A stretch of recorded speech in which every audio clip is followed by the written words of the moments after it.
Root canal treatment के बाद cap लगाना क्या ज़रूरी है? तो जो रूट कैनाल ट्रीटमेंट है वो बेसिकली दांत को बचाने का ट्रीटमेंट है।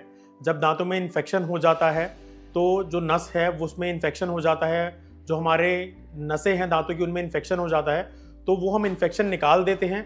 उसके बाद फिर हम कैप लगाते हैं।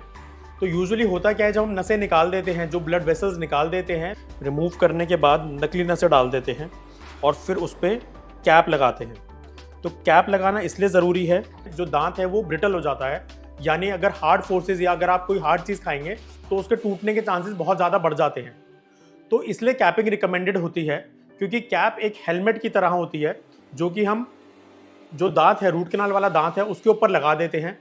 फिर वो उस दांत को हर हार्ड चीज़ से बचाती है, जिससे की वजह से क्या होता है, जो हार्ड चीज़ है उसका जो प्रेशर है वो डायरेक्टली उसकी जड़ों में ट्रांसफ़र हो जाता है और जो दांत है वो टूटने से बच जाता है।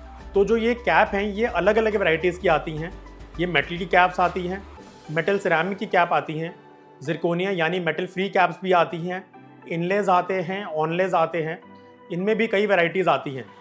तो आपके लिए कौन सी कैप सही रहेगी डिपेंडिंग ऑन आपके दांत का क्या साइज़ है, कितना दांत का स्ट्रक्चर बचा हुआ है। तो ये जो आपके डेंटल सर्जन हैं ये आपको देख के आपको फिर बता सकते हैं।